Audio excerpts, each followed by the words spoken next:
your boy, the Ultimate Rage, back with yet another live. You know what I'm saying? This is what we doing on a daily basis, 2 p.m. Central Standard Time. So you know what the deal is. Make sure you hit that like button, hit that subscribe button. Follow me everywhere at the Ultimate Rage, whether we're talking about Facebook or Instagram or X, Twitter, Threads, all that, Reddit.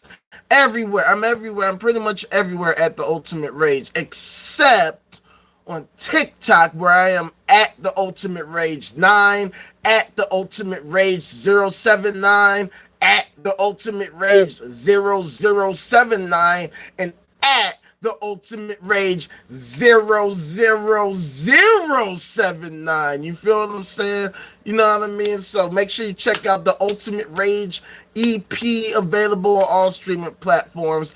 Join my Discord so you can check out the Ultimate Rage Furious Styles Volume 1 mixtape. Check out my music on SoundCloud. I'm everywhere. I'm everywhere. I'm everywhere. Believe that. I do this. I do a lot of things. I do a lot of things. You feel what I'm saying? So, let's get into what we're going to talk about today. Religion, death, and life extension. And this is finna be a banger. This finna be a banger, because check it out. As many of you know, I am an atheist and an anti-theist. And that is for a reason. That is because for thousands upon thousands of years, billions upon billions of people have subscribed to this worldview, to this ideology called theism. And for those of you who do not know, theism is religion. Religion in the sense of believing that there's some kind of a higher power, that there's some kind of a deity, something. I don't know what they claim it to be, a being, a creature, a person, a metaphor. They can't really agree on what it is, but it's a something that's supposedly super duper amazingly powerful and wonderful. Many of them describe it as the creator of everything, that this thing somehow created everything, and therefore it requires deference and worship, and people should be believing in this thing, and that this thing interacts with people, it treats people like this and tells people that, and commands people to act as such and this way and that way, and sometimes it tells people to commit all kinds of heinous acts that end up threatening the moral fabric of our society, of our communities, and then we wonder why we have this state of chaos and mayhem, why prisons are filled to the brim with religious people who subscribe to these ridiculous ideas, who believe that believing these ideas is somehow sensible, reasonable, moral, ethical, honest, true, real, and at the end of the day, all it takes is someone like me, a skeptic like me, who uses the Socratic method, who uses the scientific method to question them on their beliefs and try to fully understand it. Mind you, I used to be a religious person, a theist myself. I used to believe that there was something, for some reason, it just made sense that there was something that exists that watches over us, that comments and believes and commands us to do things that we should do. And at the end of the day, nobody can show us that this thing is actually real or not. Nobody can actually get a handle on fully defining what this thing is, what this whatever is, this God thing, this deity thing. What is it? Where is it? What is your description of it? And then show your work. Nobody can seem to figure out how to define this thing properly, how they can come up with some universal idea that makes sense and that they can demonstrate on a regular basis. And then you have people such as some of these fools in the chat who want to say all these things, but at the end of the day, they have nothing to demonstrate. Which is why you're in the chat coming with your hate and coming with your nonsense, your apologetics, because at the end of the day, if you actually had something tangible to present, if you had something reasonable to present, if what you believed was sensible to believe, then you could demonstrate it with relative ease. And yet, despite thousands upon thousands of years, billions upon billions of you people all over the world, not a single one of you can demonstrate any of this. And that is the problem. I don't get how you can possibly think that this shit makes sense, but I get it. Because like I said, I was a theist once too. I thought it made sense too. I really wanted to believe it too. I was a Christian for 6 years of my life. So I know what it's like to believe these things. I know what it's like to go to church multiple times a week, to go to a Christian school so you can dive deep into the theology in the attempt to understand it. Because if this is the truth of reality, I want to understand as much as I can about it.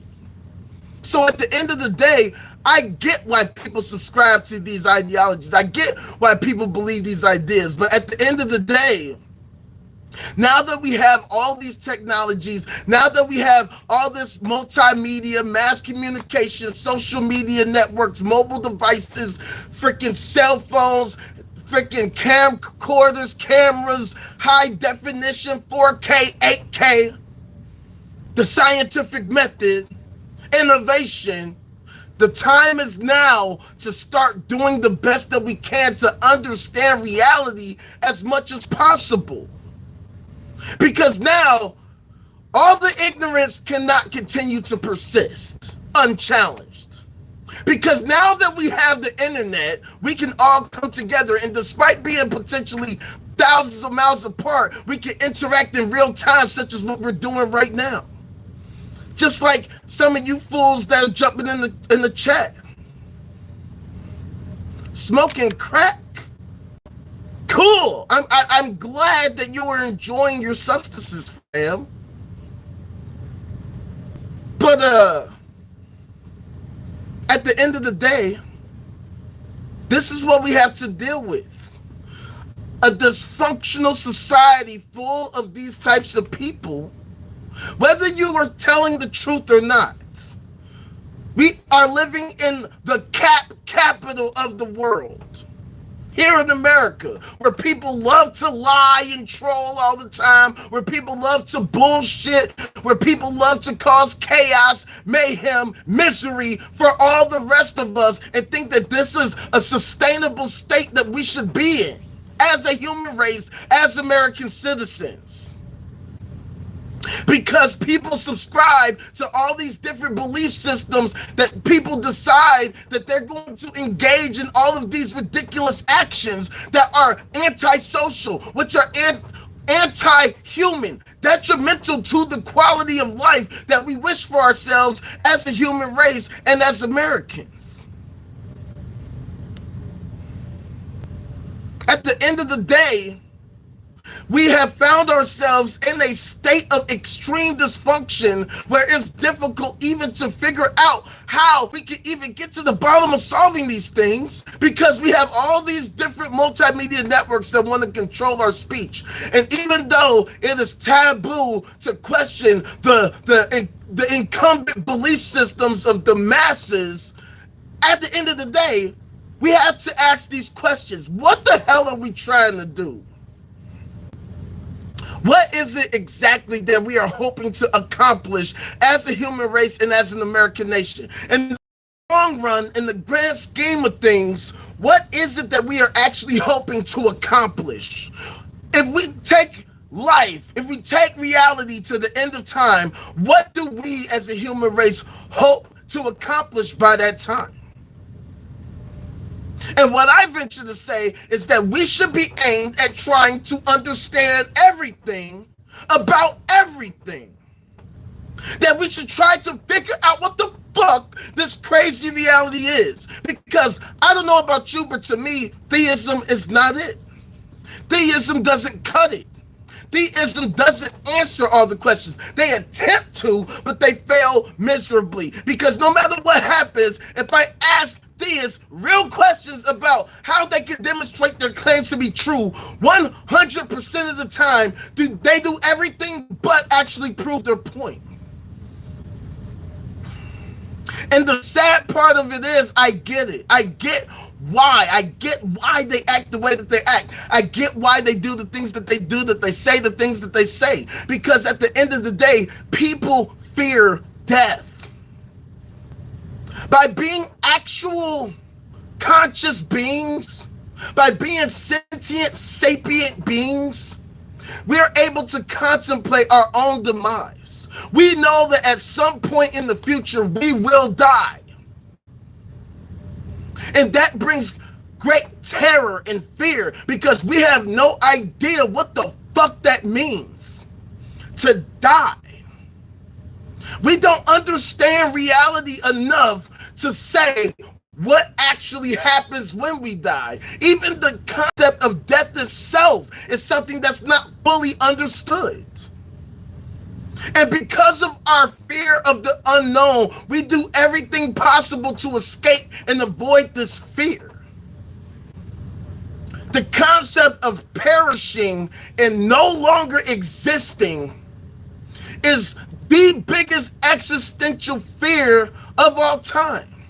It motivates us and moves us to act in ways to seek all kinds of fulfillment, happiness, freaking answers and understanding. But we found ourselves in this state where we know that the answers that many claim that they have are simply insufficient at this point. Because now we have information, now we have data, now we have the scientific method, now we have actual understanding of all these different aspects of reality, all these different sciences that seek understanding of all these different aspects of our reality, of our existence, whether we're talking about biology, chemistry, physics, astrophysics, quantum physics, the small, the large, the right here on Earth, geology, all these different aspects of reality we're starting to understand more and more. And now we are found ourselves in a special time where that information, where that understanding is beginning to rapidly increase on an exponential basis to the point where the divide between what the average person knows and the things that are being discovered right now by our experts is beginning to widen and widen further and further. To the point where we have masses of people, particularly here in America, who have literally zero idea about the many different innovations that have been occurring just within the past 10, 15, 20, 30, 50 years. There are concepts that most people don't even understand or think about because these are not things that are being taught. These are things that people are not being exposed to, despite the fact that we have information available at our fingertips as a result of having the internet and mass communication. Now we're beginning to understand more and more and more about ourselves as humans, as earthlings, as living beings. And we're beginning to understand even more about reality, its totality, the universe, the cosmos, to the point where we are actually starting to get a handle on what's actually out there. We're building better and better tools that provide us with more and more understanding. And yet, most people don't even think about it. Most people are unfamiliar with it, which is why so many people subscribe to ancient sci-fi fantasy worldviews, such as this person who just jumped in talking about let's go Trump. And this is why we got to have these conversations, because see, that's just the manifestation of the ignorance that pervades our societies on a constant basis. The fact that people have such pathetic standards for leadership that they will support an ignorant buffoon such as Trump, who has no business being in any position of leadership of any kind. And that's the issue that we have as a society. Our fear of death causes us to look for anybody and everybody to be our favorite leaders, to be the people who lead us to the promised land. But we don't even know what that even means to reach the promised land, because everybody has their own view of what that means. Everybody has their own view of reality. And so now we got to go back to the drawing board. We got to ask ourselves the biggest questions. What the hell are we trying to do? If Trump is the best candidate for leadership, why? What makes him the best leader?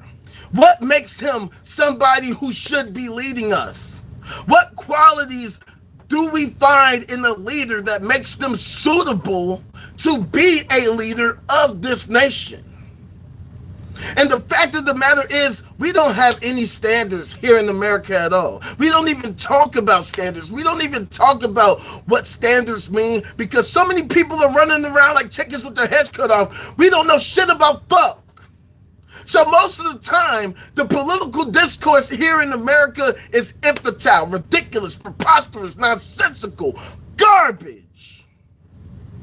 We can't even agree on what it means to be real. We can't even agree on establishing a basis for reality. So the discourse has become bizarre, ridiculous, insane, freaking elementary.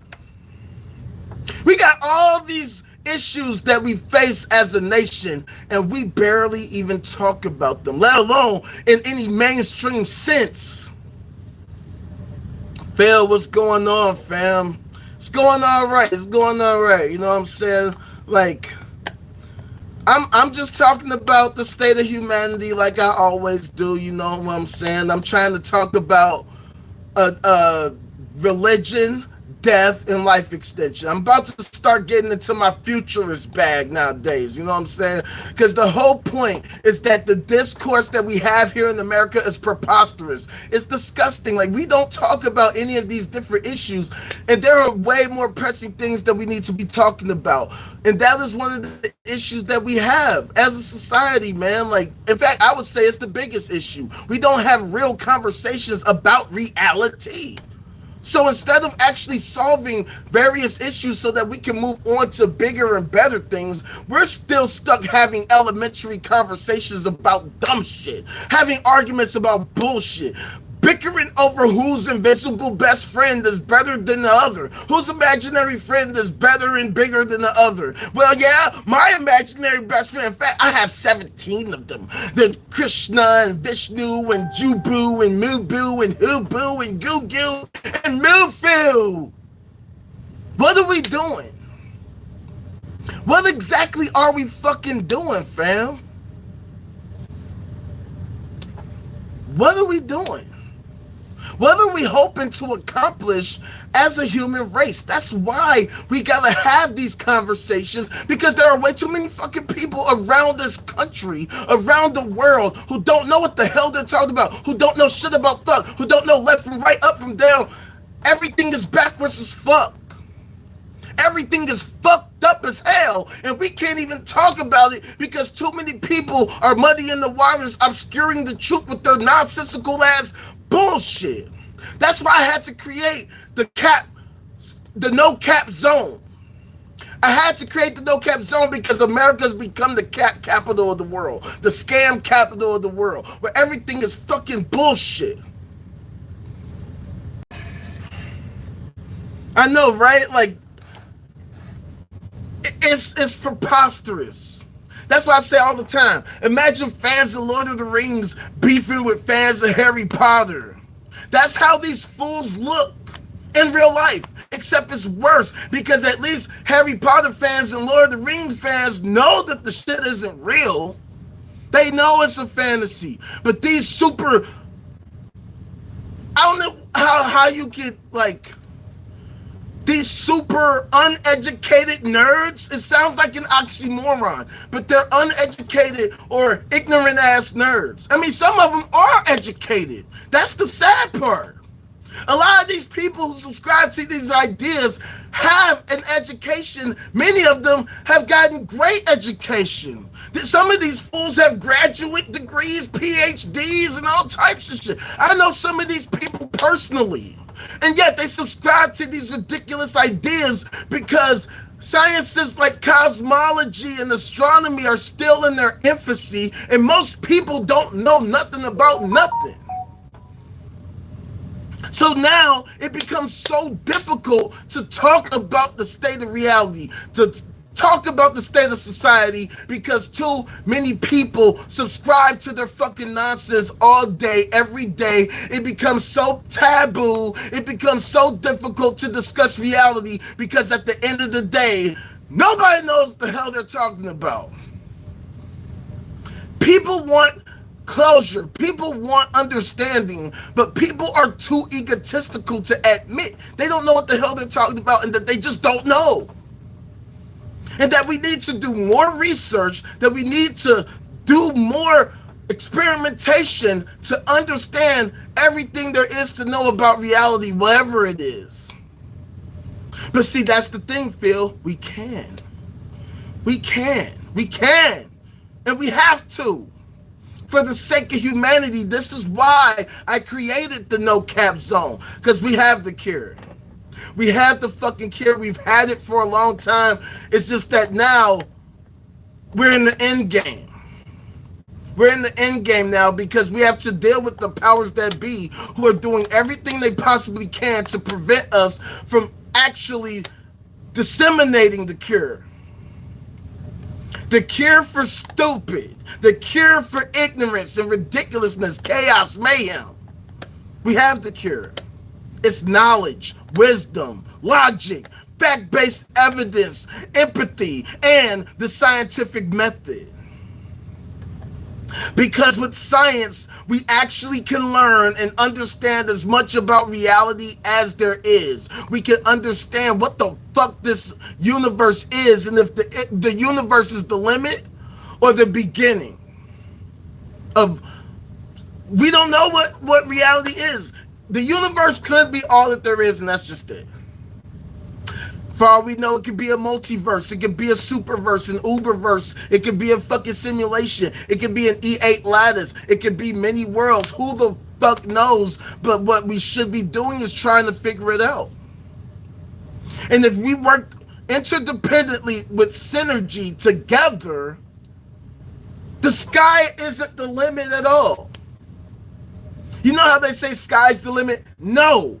There's a whole fucking universe. Why the hell would you limit yourself to the fucking sky?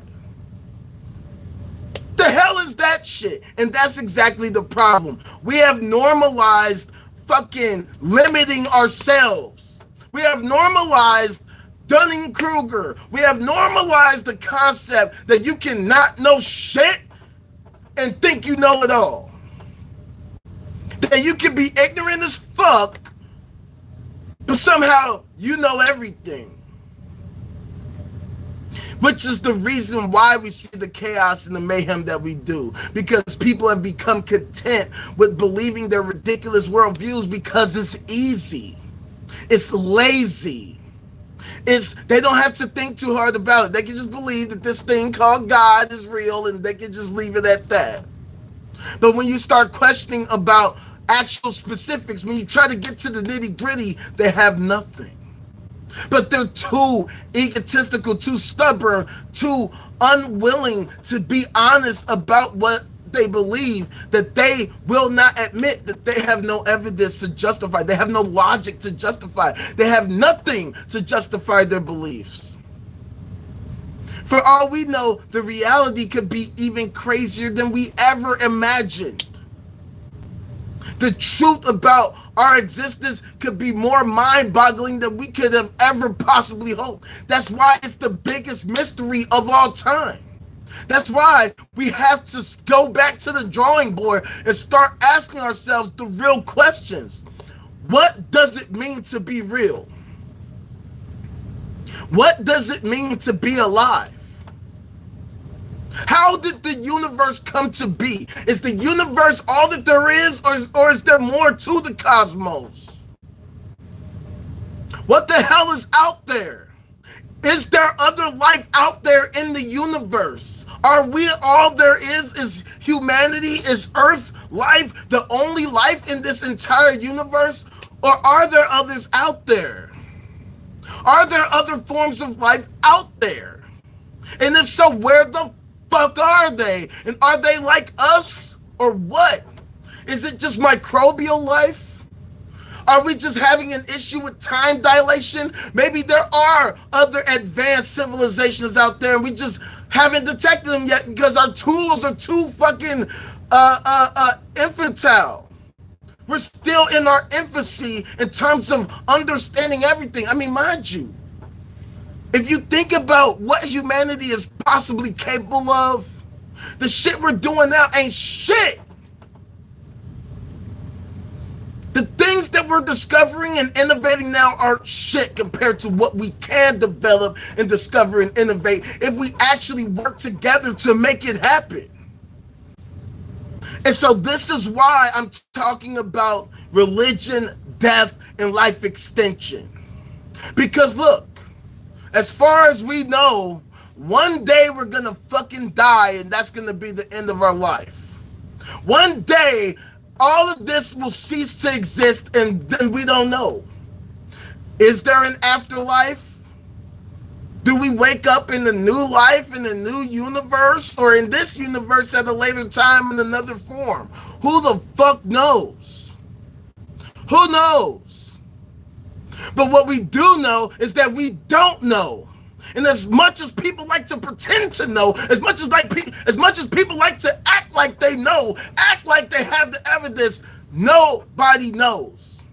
The time is now for us to start being honest about what we actually know about reality and what we need to learn and figure out. Because there's so much to discover. There's so much to understand, to learn, that we can actually figure out things. And that's why I want to start talking about things like transhumanism, futurism, how we can actually become superhuman.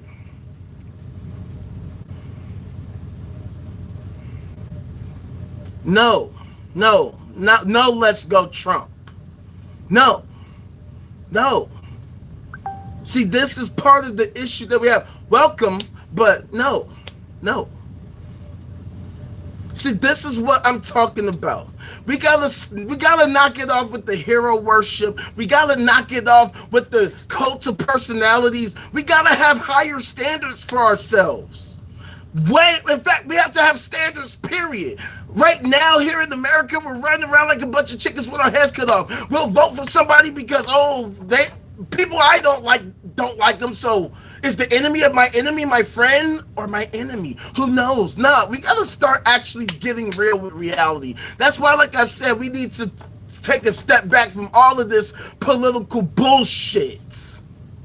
Because everybody is full of shit. These two major parties are full of shit and have been for decades. Trump failed miserably when he was president. The way he handled COVID alone proves that he is unfit to lead. Completely, totally, and utterly unfit to be a leader of a country like the United States of America, because he isn't real with reality like most people. We need to get real with reality. We need to do our damnedest to try to understand reality as much as possible instead of just believing whatever the fuck we want to believe just because it seems cool.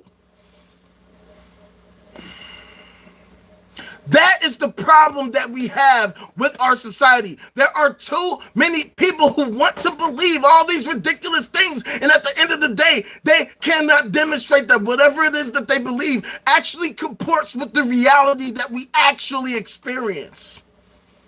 We have to deal with a nation full of delusional ass, ignorant ass people who don't know shit about fuck, but then they get in positions of leadership and power and continue to worsen and ruin everything.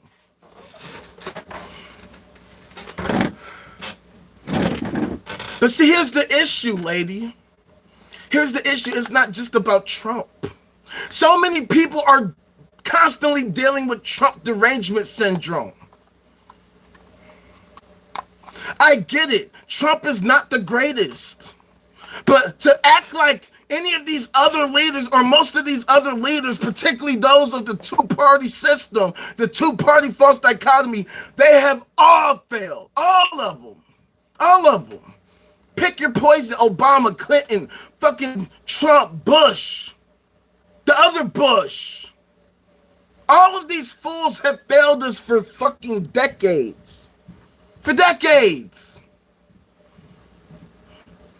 Because at the end of the day, their goal is not the improvement of society. We don't even have a standard that we need to have set, which is why I do what I do now. We need to start setting a standard for what we are actually hoping to accomplish as a human race, so that we actually have a basis of something we want to accomplish. See, religious people love to say things like, well, if you don't believe in God, then what is our purpose? How can you have purpose if you don't believe in the Lord Jesus?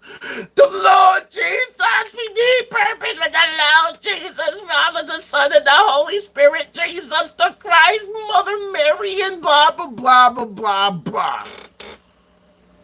But what is their purpose as religious people? What is their purpose? Well, their purpose, they love to say, is worshiping the Lord. Worshiping God, serving God. And yet, these people can't even demonstrate that there is a such thing as a God to worship and believe in the first place. They make up all these different things, all these different qualities, all these different things that this supposed God thing thinks and feels and believes and behaves and wants and needs and all that shit, but we never see this thing actually speak for itself in any tangible, meaningful way.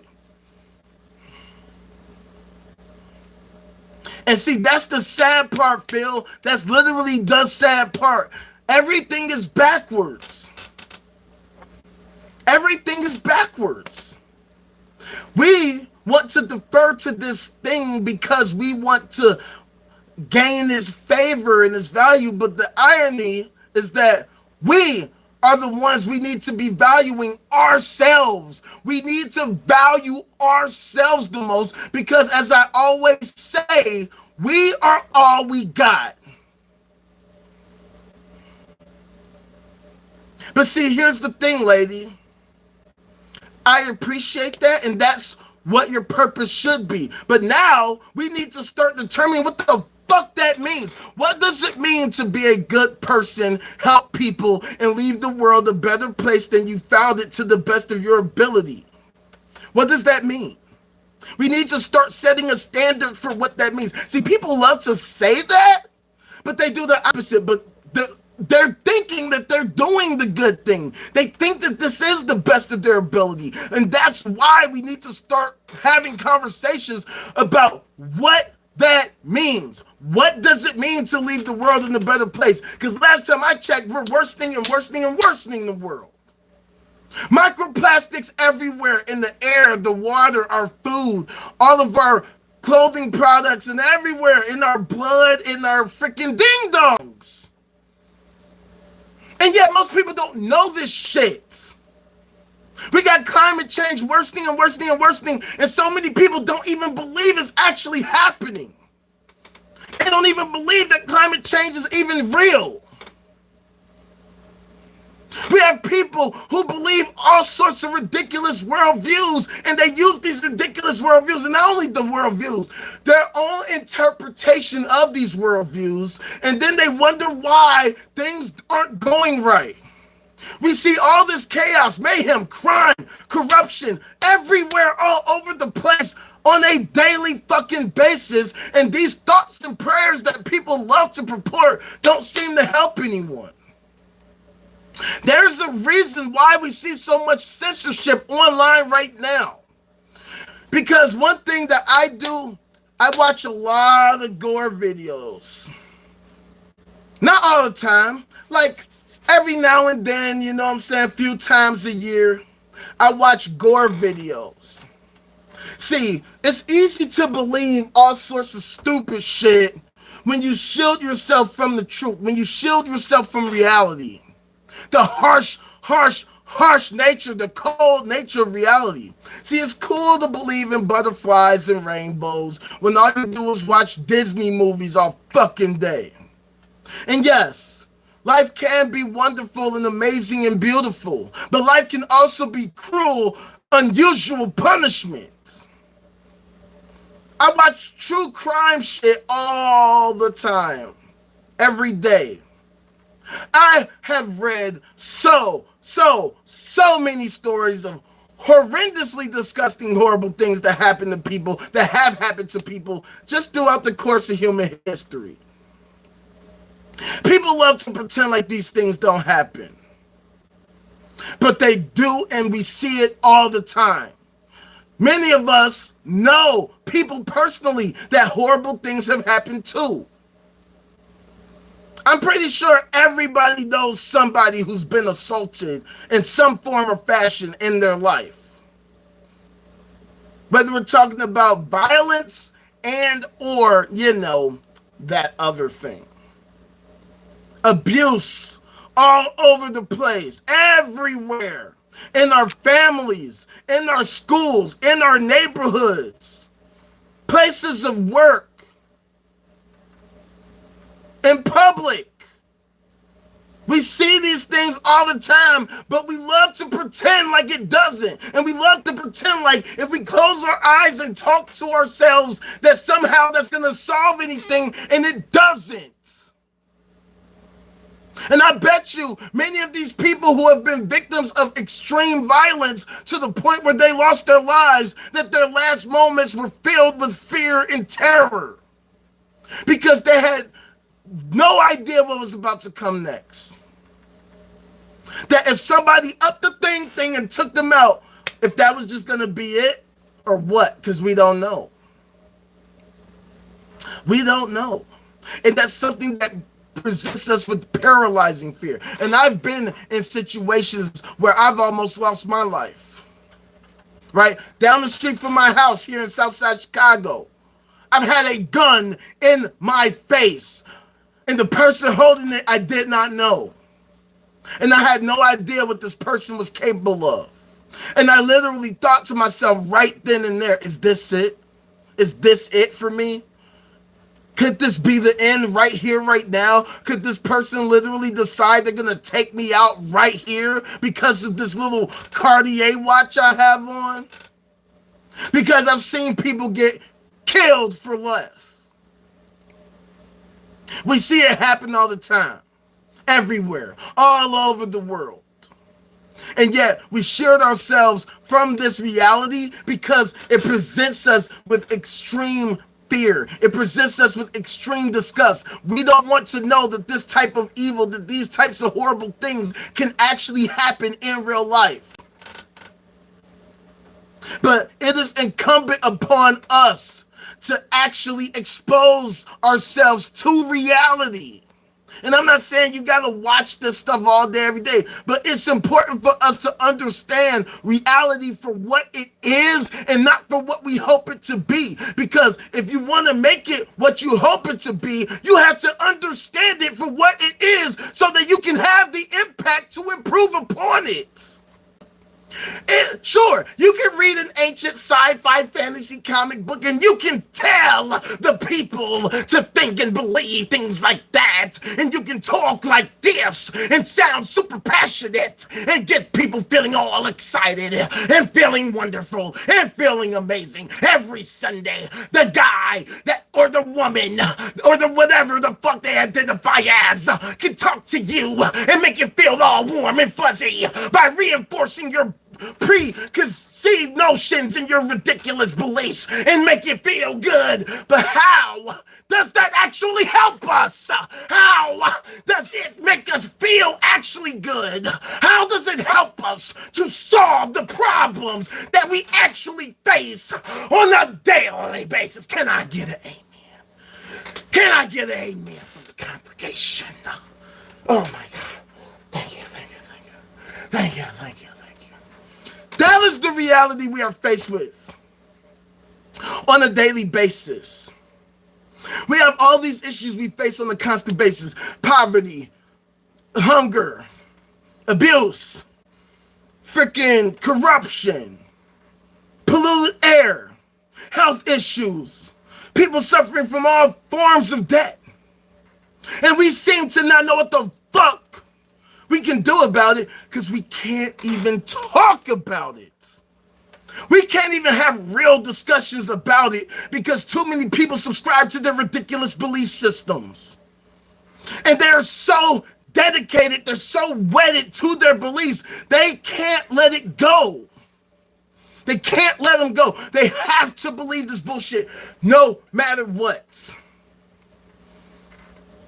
And it's become detrimental to our ability to solve them because there's so much we could accomplish if we decided to work together interdependently with synergy to figure out real, useful, effective, and efficient solutions to all these issues. So that's why I want to start talking about things like life extension. See, as a result of the scientific method, as a result of our ability to discover various aspects about reality, we've been able to improve the human lifespan more than ever before. But even with that, you'll be lucky to live to any age, 60, 70, 80. So many different health issues take us out. We're not even talking about homicides and suicides and all that type of stuff, horrible accidents. We're just talking about health problems. Just living your life. You ain't never been shot or stabbed, but just living life. We have all these different issues. See, that's the problem right there. I mean, if that's what you want for your life, cool. If you want to live till 60, I'm glad that you do. That's not sufficient for me. That's not sufficient for me. That's cool if you want to. See, I'm cool with if you want to have the freedom to live till 60, cool. I'm trying to live to 6 billion. Or at the very least, have control over when I die. I'm not content with leaving it up to chance. I'm not content with living a normal lifespan because I have no idea what can happen tomorrow, and frankly, I don't want to die.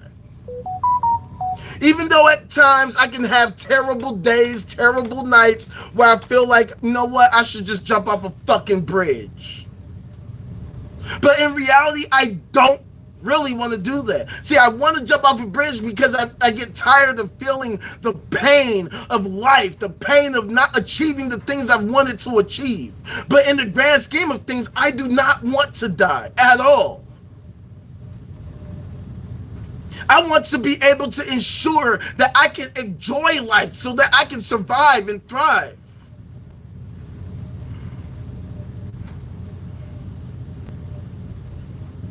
But see, this is the thing.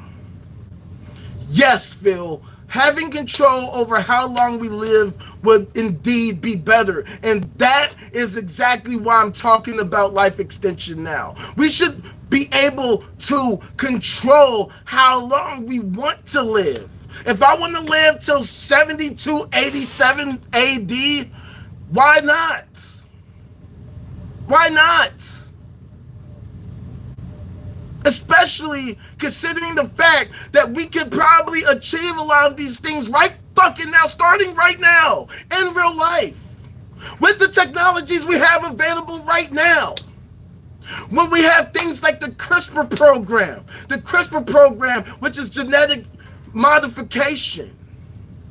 We can begin to eradicate various different health issues, perhaps every possible health issue from our gene pool. Whatever you're talking about, heart disease, cystic fibrosis, ALS, MS, freaking Crohn's disease, fibromyalgia, whatever disease, whatever birth defect, whatever mental disorder, whatever disorder that exists in the human population, we can eliminate them all. We could even stop aging itself. We could control how we age. For all we know, we could reverse aging. We could stop aging altogether or control it how you want. You know what? Today, I feel like I should be 27 today. Even though I'm 675, I feel like, being 27, that was about my peak physical capabilities. That's when I had my charming good looks. So I'm going to be 27 for 200 years now. And then just do that. Because now, the more that we understand about the human body, the more we can actually control it. The more we can control different aspects of it. By developing things like nanotechnology, having small little tiny nanomachines that can regulate our various bodily organs and systems, we can actually improve upon everything. That we can actually monitor and maintain our health, our weight, stuff like that. And that we can just stay in great health all the time. Even make ourselves superhuman. Having all these different attachments and abilities to be able to improve our health, to improve our brains, so that we have a state of stasis, so that our mental is in a state of comfort, where we're not dealing with anxiety and suffering from schizophrenia and bipolar and all these different mental states, mental issues that we have. Where we can actually regulate our sexuality to things to where we can eliminate abuse. Where we can eliminate things like, should I say pedophilia? Well, we can just eliminate that from humanity. Like, we can agree, you know what? That shit, not cool. Harming animals, not cool. Yeah, bestiality, not cool. Necrophilia, not cool. Let's just eliminate that shit. Let's just get rid of that shit. But now we're going to start getting into the ethics of what's allowed and what isn't. How far do we go? At what point do we cross the line? Where should the line be set?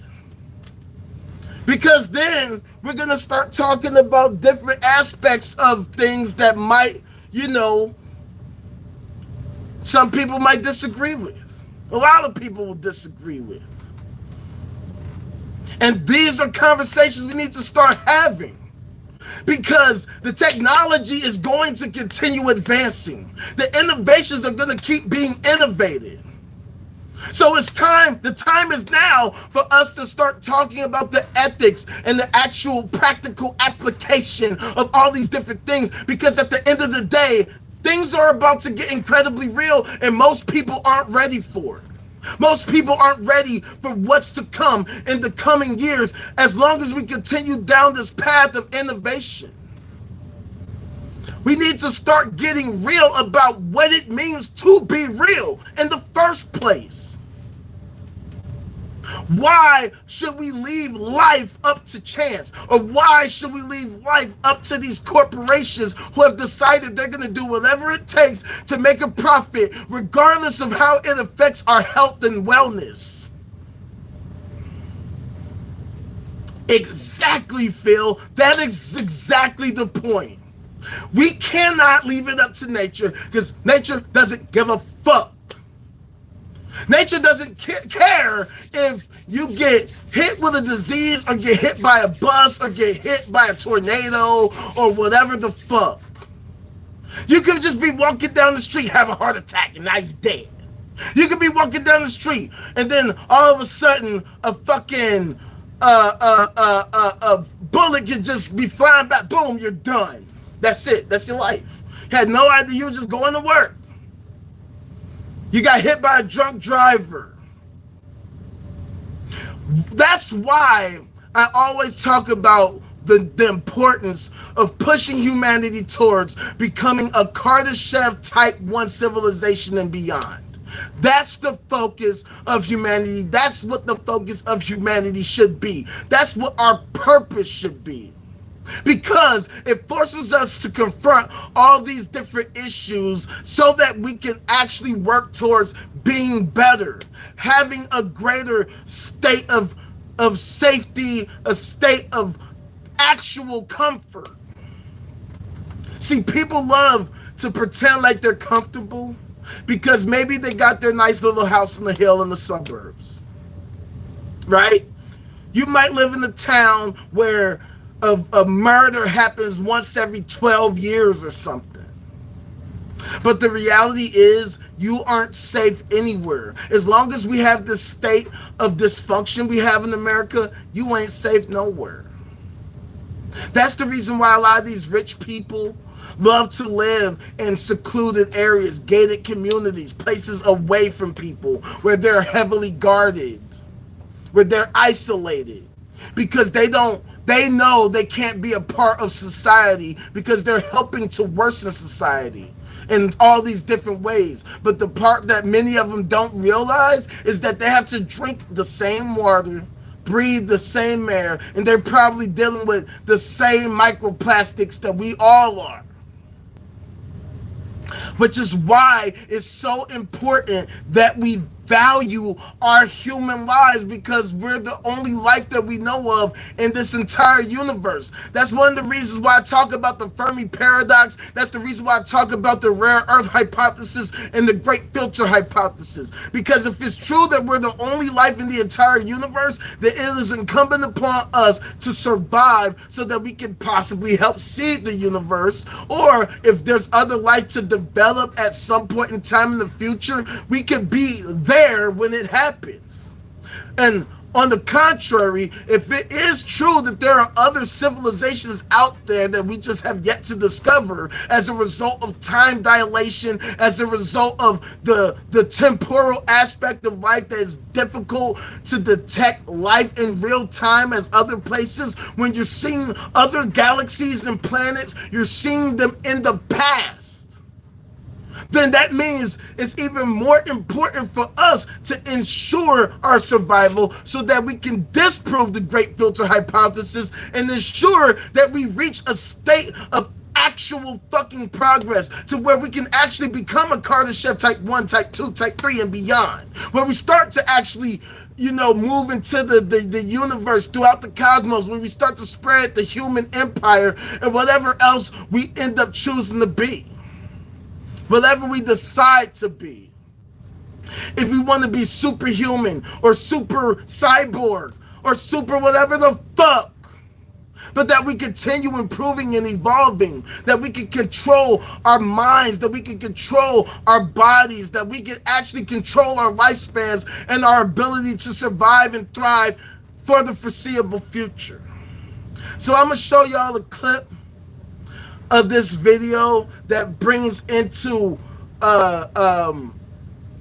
mind what exactly I'm talking about and how we can actually start trying to do this shit in real life, and how there are many things underway to help make this shit happen. So check it out. Check it out. Check it out. Check it out. Check it out. It's one of my favorite YouTubers, Isaac Arthur. If you haven't already, make sure you follow Isaac Arthur. Oh wait, you gotta turn the volume on.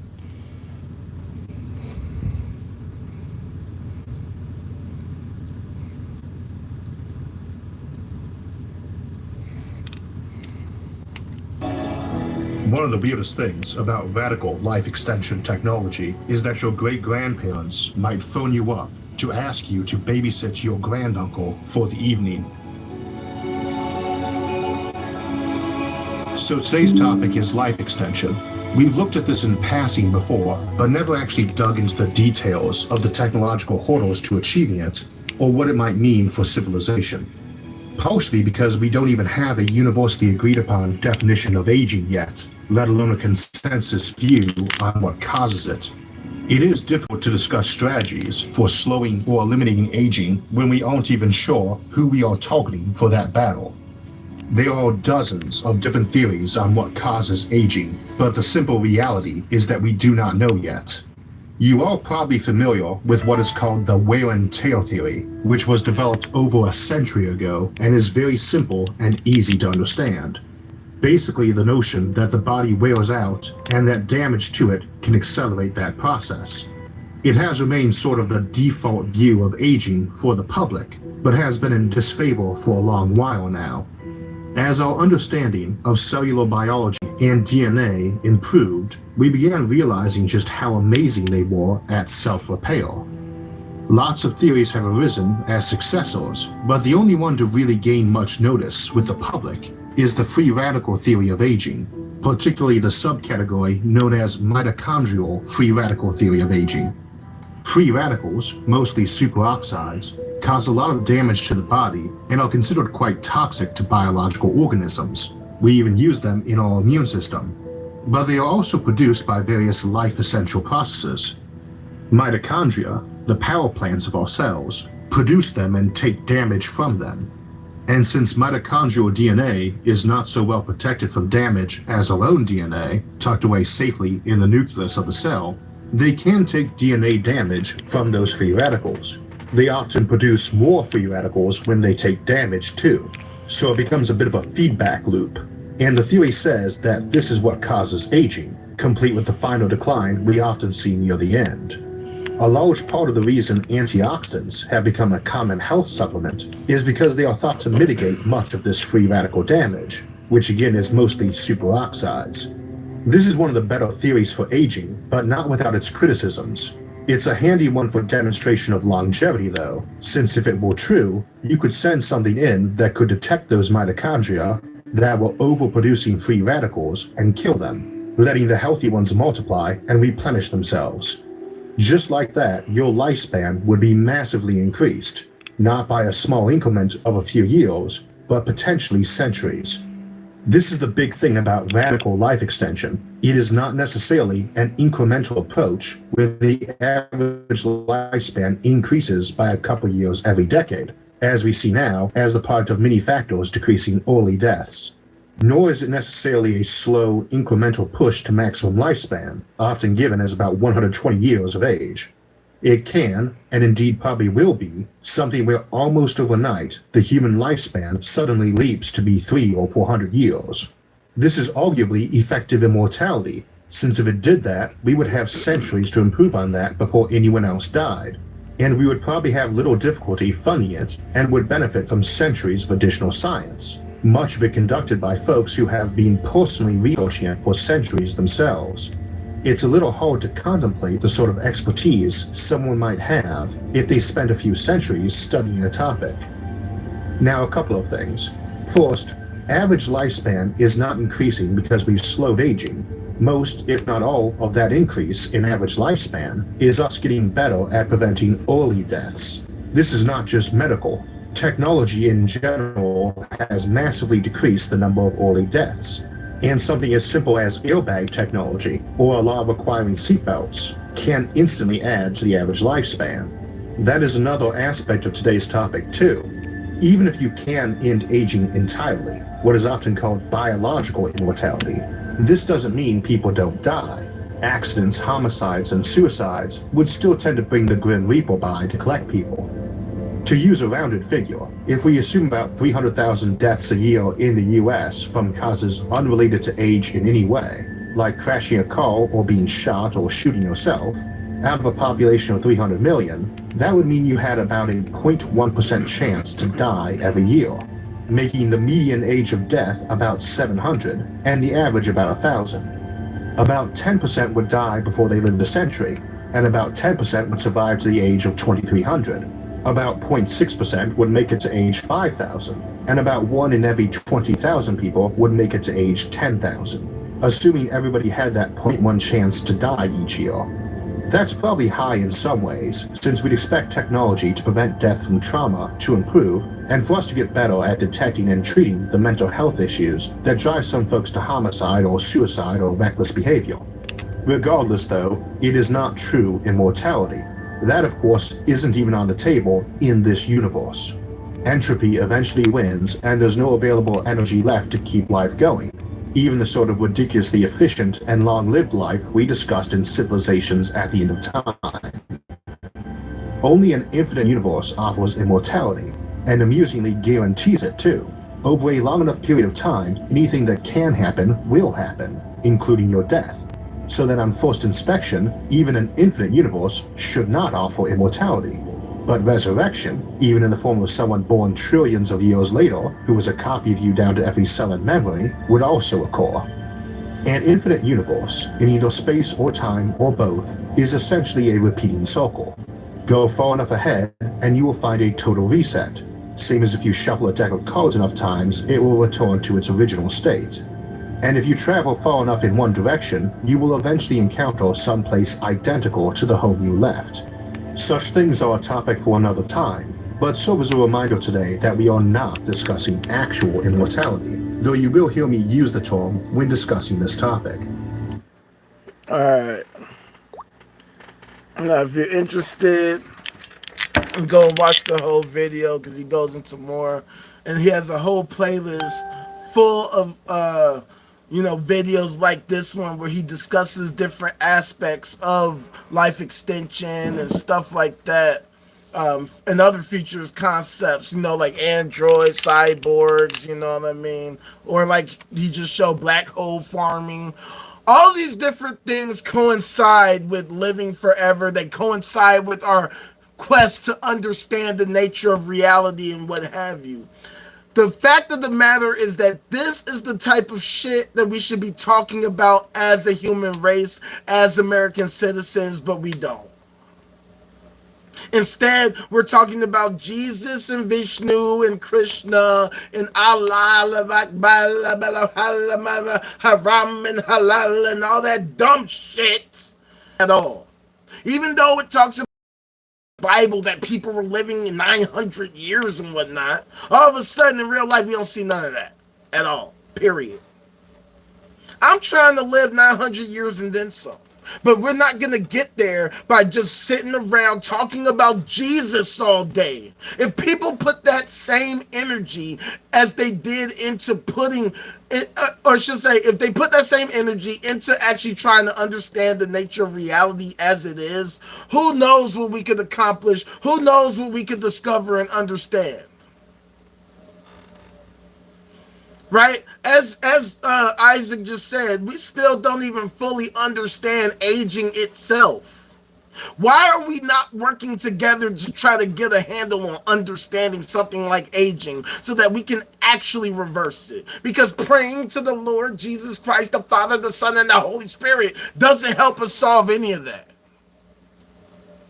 And see, one of the things that I like yet dislike about Isaac Arthur is that he talks about these concepts greatly. He goes into the depth about understanding all these different aspects of something to the point where it could get a bit tedious. And I'm going to warn you about that, because even though that clip was, at least to me, was very deep and, informative, he gets into the nitty gritty to the point of even discussing the numbers and stuff like that, and it can get tedious. However, one thing he doesn't talk about is how to make this shit actually happen in real life, given the state of politics and dysfunction and ridiculousness. The fact that we have all these different groups and individuals and people with biases who have allegiances and alliances that make it difficult for us to actually have a real objective conversation about any of these topics. And that's why we don't actually work towards trying to make this shit happen in real life. I didn't see at the RNC or at the DNC either Trump or Kamala talking about any of this shit at all. And guess what? You won't. You won't ever hear them talk about this shit because they don't give a fuck about this shit. You know why? Because in order to have wars, in order to have private prisons, in order to have pharmaceutical companies, health insurance companies, and have them constantly making money, we need to be in a terrible state of health, a terrible state of wealth, so that these groups and individuals who run them can continue profiting more and more and more, especially with the unlimited growth model. They do not want us to extend our lifespans, because how can they make money? How can they make money if we're in a state where we don't have to go to prison because we're doing okay, because we don't have health issues, because we don't have mental health issues? I'm not crashing out, committing some heinous crime that's going to force me to go to prison for the rest of my life. How is a prison going to continue to make money? Exactly, Phil. What is the steps 1 through 100? And that is the type of shit that we as a populace should be talking about. This should be at the forefront of our fucking political discourse. Not all this goofy shit. Not, oh, well, Trump said this back in 1987. Or when Kamala was the fucking attorney general, she said this or did. Who gives a fuck? Fuck all that shit. We're in the here and now. What is our best course of action moving forward? And the mere fact that these fools are completely, totally, and utterly disingenuous concerning their understanding of reality shows that they are simply unfit to lead, because they can't be real about reality. But the problem is that they are so wedded to the constituency, the people far and wide who are delusional as fuck, that it's political suicide to be somebody like me who are going to challenge the masses and their views, because that's going to make them not want to fuck with me. That's going to make it difficult for us to gain a following, because so fucking many people don't want to accept reality for what it is, because they're delusional, because it provides them with discomfort, because it makes them feel like, oh no, if I don't know, then how can I know? And what does that mean for me? My entire life was a lie, and I can't bear the thought of knowing that everything I did was for nothing. And that is why we have to challenge them, because it's not for nothing. Look, I get it, right? And this is what I'm trying to explain to people. We all have a search for purpose. We have a search for meaning. We want to understand reality. We want to understand our place in it. We want to understand how we can make an impact, a good impact, how we can actually make the world a better place, like Lady was talking about earlier. We want to make the world a better place. Genuinely, people have their hearts in the right place. They just go about it the wrong way. And that's why they take offense to the fact that I challenge them and challenge their beliefs, because at the end of the day, they know, we all know that they don't know what they're talking about. And that's why when you say, Phil, we got to go back to step 1 through 100, we got to go back to understanding what the fuck, what is all of this? We have to acknowledge the fact that we don't know. We have to acknowledge the fact that the people who claim they figured it out thousands of years ago did not figure it out at all. They didn't. Sorry, I'm sorry. I know that this provides very, very, very much discomfort for y'all to come to terms with the fact we have no idea what all of this shit is. What does it mean to be real? This universe, this fucking existence. What the hell is it? We don't know. But by admitting we don't know, it opens us up to actually getting in the right frame of mind to begin searching, to begin seeking the understanding, to actually begin trying to figure this out. And if we all work together interdependently with synergy, not only can we actually figure it out, but we can actually improve our quality of life. We can actually improve the social welfare. We can improve the quality of life for everybody.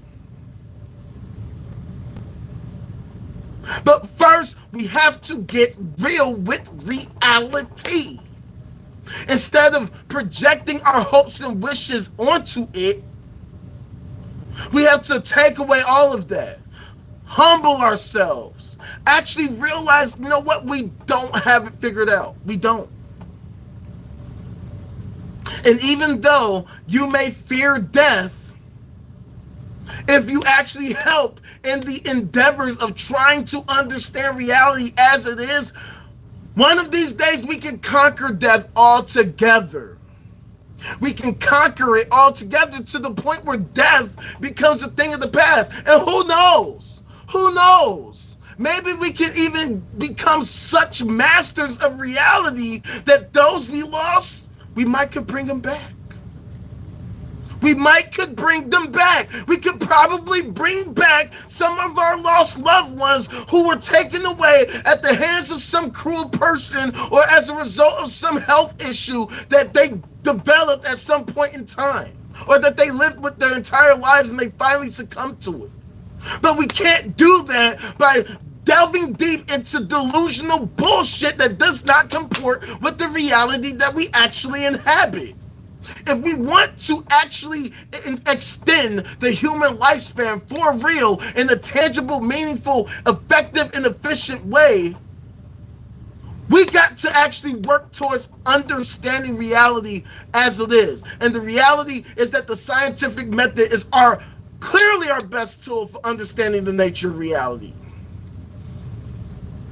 It is abundantly clear that the more that we advance our understanding in the various sciences, the better that we become at developing better tools, at developing better treatments for various issues and ailments, and the more that we can improve our quality of life. So that's why we need to set our focus for what exactly we are trying to accomplish as a human race. Are we going to sit back and subscribe to ridiculous ideologies that don't actually help us? Or do we actually try to develop a new ideology that does actually help us? Exactly. It's the only thing that actually works. That's how we have these devices. That's why I talk about it all the time. Theists try their damnedest. Spiritual people try their damnedest to bullshit, acting like they can pray their way into creating some kind of innovation such as this. And yet they have never demonstrated that prayer manufactures some kind of a device like a Samsung S21 Ultra, such as the device I'm using right now to stream live with. Because if they could, they would, and we wouldn't even be having these kinds of conversations. But that's why we need to have these conversations. That's why we have to challenge the status quo as it is. That's why we have to challenge the masses worldwide. Because even though they have all kinds of numbers, literally billions upon billions upon billions of people who subscribe to various different versions of the sci-fi fantasy nonsense, at the end of the day, they need to be exposed to the fact that their belief systems are wrong. Their beliefs are wrong. I know that they get emotional about it. We know that they start crying and bitching and complaining about it. And I know because I used to be one of them. I was a Christian for 6 years. I believed in the same goofy shit. But the more I learned about philosophy, theology, and astronomy, the more and more I realized theology was the one that had to go. Because it didn't make any sense at all. It didn't demonstrate any way of being useful in any tangible, meaningful way. So I had to divorce myself from that bullshit. They would say something like the phones are fake while they have a phone, right? And that's the problem that I have with apologetics, fam. Because they do all these different things. And look, I did it too. I used to engage in apologetics too. I realized while I was doing it half the time that sounded stupid. But because I wanted to believe this belief so strongly, because this was a part of my life, because this was my view, I had to keep fighting in favor of it until I couldn't fight no more. Because I had to realize, nah, this is not right. You know what I'm saying? I did this song, Evil Ways, which is my version of Drake's song of the same name, right? Off Furious Styles Volume 1 mixtape, which you can check out in my Discord, the link of which is on my page right here. But I have these lines where I say, if I heard a voice in the back of night if I heard a voice in the black of night that commands I strike and harm a child, I would ask it why, and I would never do it. So me and this voice, we would have to fight. It ain't even a question for me. It's really black and white. And basically what I'm saying is, you know, a lot of people claim that they hear the voice of God, right? It's said in their lore, it's said in their books and their sci-fi fantasy comic books that they communicate with this thing, that this being that they claim is so real, and that this being tells them, it commands them, it compels them to act in these different ways, harming children, harming their own children, harming somebody else. People will say, oh, well, God told me, or the devil told me to do it. But me, I'm saying, look, I try to be as reasonable, as rational as possible. Now, I don't know what it's like to suffer from any of these psychological disorders. Mike, what's cracking, homie? You know what it is. But you know what I'm talking about, fam. The same shit I talk about all the time. I don't know what it's like to have a psychological disorder. I don't know what it's like to see hallucinations. I don't know what it's like to experience psychosis. I have no idea what that's like. But what I do know is that I feel like if I started hearing voices and they were telling me to commit heinous acts, I would be like, hell the fuck no. Why the fuck should I do that? That's why I say it's not really a question for me. It's really black and white. So the point is, not only if you're dealing with something like that, but you're actually being convinced that, yeah, I need to act on these voices that are telling me to commit this ridiculous act, it means that these people need fucking help. These people who experience these things need fucking help. Because if it makes sense to say, hey, I'm gonna go harm a child for no fucking reason, or because I heard a voice telling me to, it is clear that this person is not of sound mind. And this is what we experience on a constant basis. But different people, particularly theists, try to pretend like, oh no, that's not God. Oh no, that couldn't have been God. It had to be something else. Yeah, we know. It's called a psychological disorder. Because, see, here's the irony.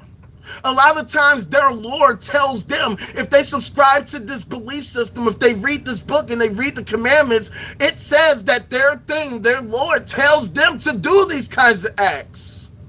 So now they have to deal with the cognitive dissonance of their book says that God actually does do these types of things, but at the same time, these people know damn well that these type of actions are antisocial and antithetical to creating a well-functioning society for ourselves.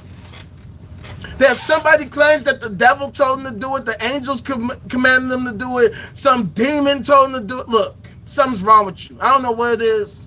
Something's wrong with you. And we still haven't fully understood the human mind. We still haven't fully understood the human brain. We still haven't fully figured out freaking physiology and psychology and all these different things. So that's why it's so important for us to understand as much as we can about human biology, human neurology, and whatever all those fucking different sciences are. So that we understand as much as we can about the human body so we can improve upon it. Because at the end of the day, that's what's going to help us extend our lifespans. Not hoping and wishing, Lord, please. Lord, please, Jesus Christ, please help us. Help us, help. It don't help. It don't help. It hasn't helped. It never will. That's why I talk about the ultimate rage paradox. These fools, they number in the billions. They've been around for thousands of years, and yet we still have the same issues we've been dealing with for thousands of years. Cancer has been around for thousands of years. Believing in Jesus has never cured it. Yeah, sure, there are certain cases where cancer will go into remission, and it'll do it by itself. But if we can actually understand how cancer works and figure out solutions to actually ending it, we could actually end it. But it's not going to happen by hoping and wishing. It's not going to be easy. It's not going to be just, oh, please, Jesus, please, Allah, Allah Akbar, Allah Akbar, Allah, Allah, Allah Akbar, no. That shit don't help shit. And that's what I'm saying, fam. See, this is the issue that we have. That's why I say everything is backwards. It's like 1984, the book 1984 by George Orwell. Up is down, left is right, war is peace. Right? It's like you can have a bill called the Bankruptcy Abuse Prevention and Consumer Protection Act that not only doesn't protect consumers, it prevents you from declaring bankruptcy. So now you're saddled with your student debt forever. So how did that protect consumers? It didn't protect, it actually harmed us. But they love to name these policies ironically because it sounds nice. And people who don't do their research, who don't do their due diligence, they hear it. Well, first of all, they don't even hear it half the time. But if they did hear it, sounds like some nice shit. Sounds like something I support. Even though it does the opposite of what it claims to do. And at the end of the day, we have these policies that end up harming us and hindering our ability to solve these various issues. So it's the same way with theism. They love to pretend like they're so moral and so morally superior to everybody else. But then when we break down their theologies, they demonstrate that they are absolutely the opposite. And all you have to do is just look at these different policies, or should say passages, where we can say, nah, fam, nah, that ain't it. That's exactly what sparked my deconversion from Christianity. An atheist like me sending me a fucking questionnaire, going through the Bible and saying, what about this? What about this? What about that? This shit's fucked up. Are you sure that that makes sense? Blah, blah, blah. And then I stumbled on my favorite passage of all time. I talk about it all the time, 1 Samuel 15. Long story short, it shows that the Lord is all good with killing kids, babies. But see, there's multiple different aspects of it that are funny. It doesn't say the Lord said it. It says that some dude says the Lord said it. So this dude is making a declaration that's baseless. So it'd be like me right now telling you, you know what, the Lord told me to tell you that you should commit this heinous crime because it says so. And if you don't, you're going to make the Lord very, very angry. And it goes to show basically just how full of shit people are. Because the fact is that these people don't think these things through, and people are easily manipulated by these people making these claims because they themselves don't think these things through. And that's why we live in a world where so many people have been misled into thinking these kinds of thoughts make sense. And that's why they hate being challenged by people like us. That's why they go to their echo chambers, because they do not want to be confronted with reality. See, that's the thing about a delusion. In order to maintain a delusion, you cannot allow yourself to be confronted by somebody who will challenge your delusion, because that delusion could possibly be broken. But see, we live in a time where we need to have these delusions broken, because these delusions are harming our ability to become a Kardashev Type 1 civilization and beyond. If we don't do the due diligence, if we don't do the work to actually improve our society, if we don't do the work to actually understand reality as it is, how can we ever hope to make any meaningful impact in the world? How can we ensure that we are actually making the world a better place? How can we ensure that we are doing right by and for humanity if we can't even agree on what the fuck that even means? So that's why I try to come here every day so that we can actually begin to have these conversations, so that we can all get on the same fucking page. And look, we're not going to get everybody right away.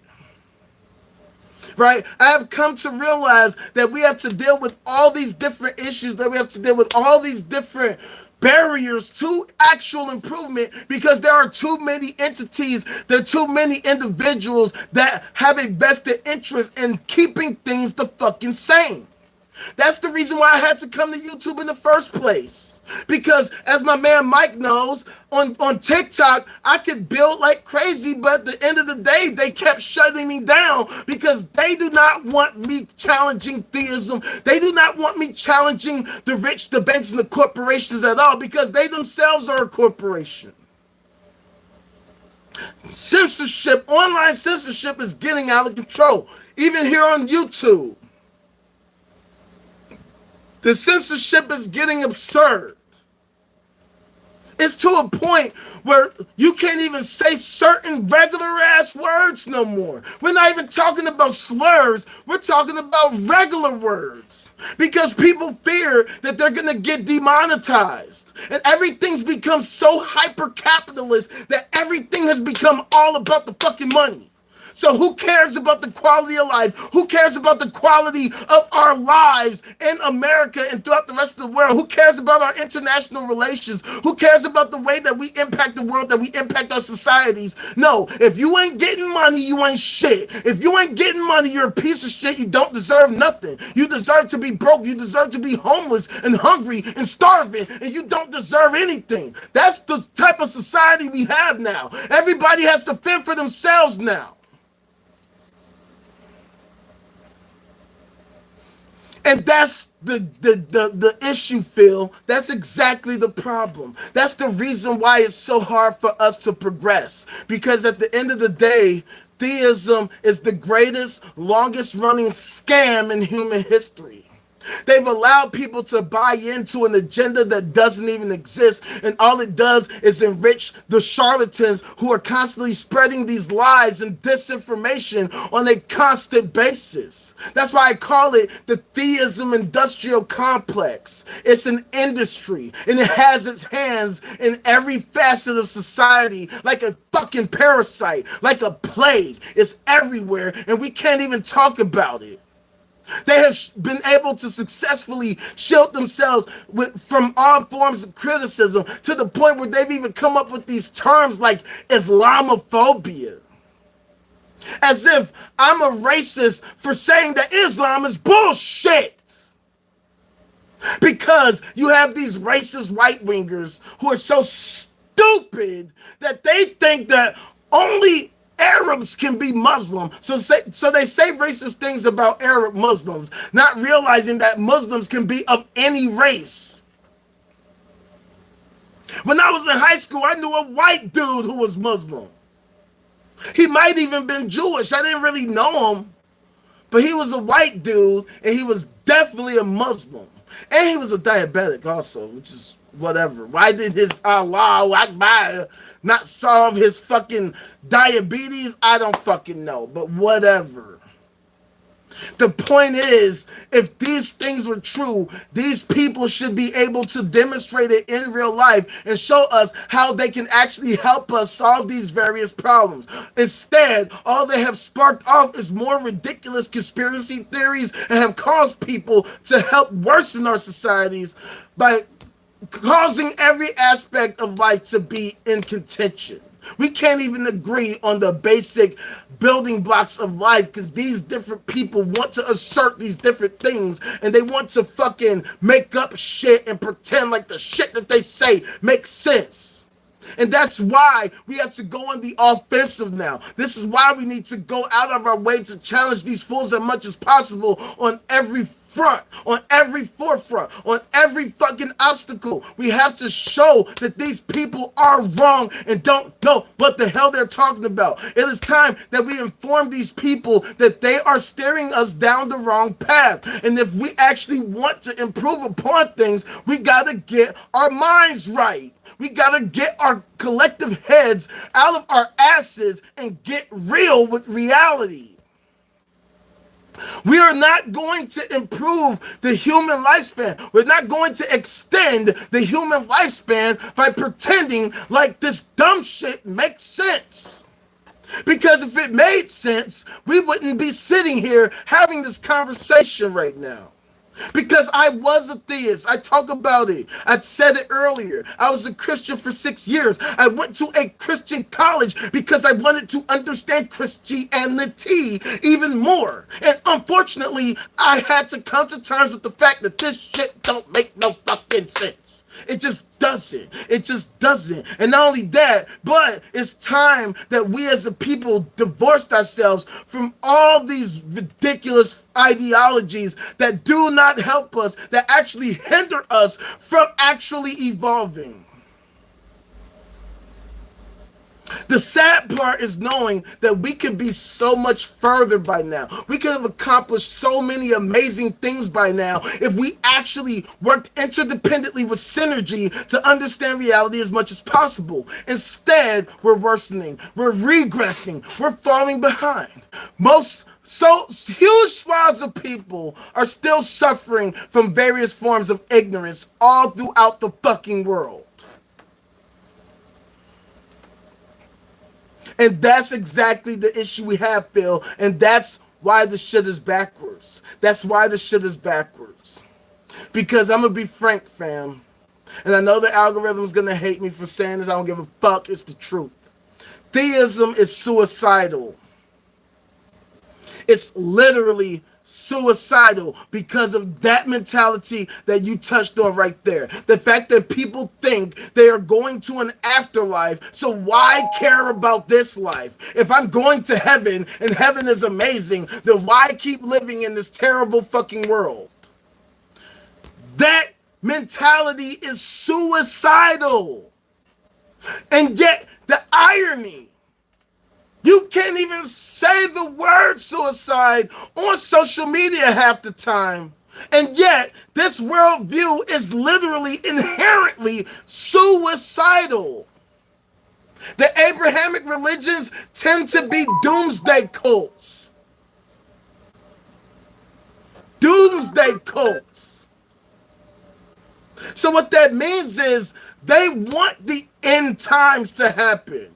They want the world to burn. That's why they don't care about climate change, because all it means is that their fucking sci-fi fantasy bullshit, their prophecy, their beloved prophecy can be manifested in reality. Exactly. Blood for the blood god. But why the fuck is this something that we should want as a society when we have the opportunity to improve the quality of life in real life right now? So that we don't have to worry about going to an afterlife, or if we do, we can control it on our terms.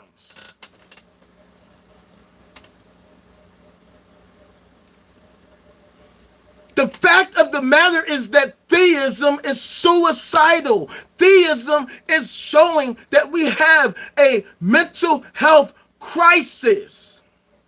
There's a reason why there's the popular notion that theism is child abuse, because it literally is. It is abuse. It is psychological abuse, because it's forcing people to have all these ridiculous ideas that are not helping us to improve our quality of life. It convinces people that they don't have to do shit to improve our quality of life, because improving our quality of life isn't even worth it. Because why do that when we can just move on to the afterlife, the next life, when we don't even know that such a place even exists? That's why I ask these people, this heaven place or this hell place or this purgatory that they love to talk about, where exactly is that shit? Because if this shit is actually real in real life, or real death, however you want to describe that, where is it? Because the whole point is that if these things are actually real, there should be a way to figure it out. There should be a way to actually find these things, to discover these things, because the science would bear it out. Because that is the point of science. The point of science is to understand as much about reality as possible. So if these places, if these entities, if these beings or whatever are absolutely real in real life or in some way, the science will bear it out.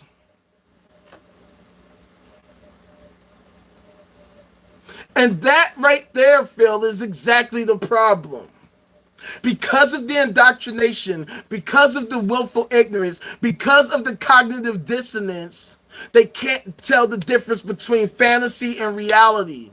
And the time is now for us to start getting real with reality, with actual reality, with the reality we actually inhabit in real life, so that we can actually mold it to peak optimal levels that are most conducive to our highest maximal potential, so that it sets us up not only to survive but to thrive, to improve upon our health and our wellness, so that we can actually start tinkering with the human body, so that we can extend our lives, so that we can improve our quality of lives, so that we can actually say, you know what, that pain shit, let's turn that shit the fuck off. The pleasure shit, let's turn that shit the fuck up. But let's actually do it in such a way that it's actually helpful, that is actually helpful to society, where you're not just addicted to some drug, but that you have a great level of stasis where you can have maximum pleasure and maximum usefulness, so that you're not strung out and fucked up in the street somewhere,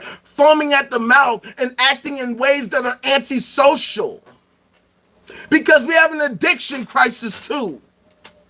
We have people far and wide who have an issue with accepting reality for what it is, and that's why we have a nation that is strung out on all these different illegal substances. That's why we have this issue with so many overdoses all over the place, because reality is difficult to accept. People are dealing with pain, people are dealing with traumas, tortures, people are dealing with all kinds of psychological issues, and some of these things overlap to the point where when people take certain drugs, it affects them in all these different ways. Whether they're strung out, whether they start becoming fiends, whether they start attacking people so that they can maintain their habit, so that people start acting in antisocial ways to maintain their habit. And that's what fuels the prison industrial complex. That's what fuels the pharmaceutical industrial complex, the healthcare industrial complex. That's why we need to work towards understanding the human brain. That's why we need to work towards developing quantum computing, so that we can develop better, more effective, personalized treatments that can affect people specifically in ways where we can actually control it for maximum peak effectiveness. Because at the end of the day, when you have an unregulated market with all these different substances that we don't fully actually understand how they affect people, we have this state of chaos where you have people overdosing, or you have people who tweak out and commit a heinous act under the influence. When you have people just, out in public looking crazy, sounding crazy, talking crazy, because they're under the influence of some kind of substance, and no real actual treatment for whatever their underlying issues are. We are dealing with a nation, a planet of hurt people. People who can't accept the reality of the things that happen to them. And that's one of the sad parts about reality. That's why people subscribe to these ideologies, because it's so difficult for them to accept the harsh realities of real life. There's this channel I watch called Soft White Underbelly on YouTube. Y'all should check it out. Hosted by Mark Lader. I'm going to show y'all a little bit. I'm not going to play a video, but I'm going to show you what it's about, if you haven't already. Basically, the host, Mark Lader, who's from here in Chicago, he talks to regular ass people every day. Regular ass people, but you would never guess the crazy shit that these people have been through. You would never guess. So check it out. This is the type of shit that he does. These are the type of people that he talks to. His most popular video is about this inbred family. I do believe they're in West Virginia. Clearly, as you can see, they're fucked up. This guy on the left, he doesn't even speak real words. He just barks to talk. You know what I'm saying? Like, all these different types of people that he interviews, all different types of people. Right? As you can see, you know, the dregs of society, the people, you know, the worst of the worst, are the people who are not often talked about. You feel what I'm saying?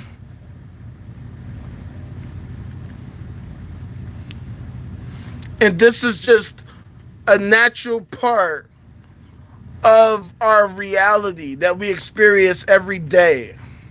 All these different types of people. And there are so many. There's so many. You feel what I'm saying? We love to pretend like this isn't a real part of reality. Look at that. You see what that says? Yeah. Incest survivor, heroin addict, prostitute, pimp, spice addict, crystal meth addict.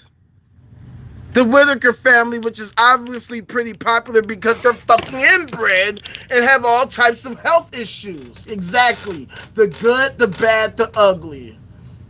You know what I'm saying? The reality of the reality that we actually inhabit in reality. The real reality. And this is like, most of these people are people who are in Skid Row in Cali. Now all he does is interview these people and take a picture of them because he's a photographer.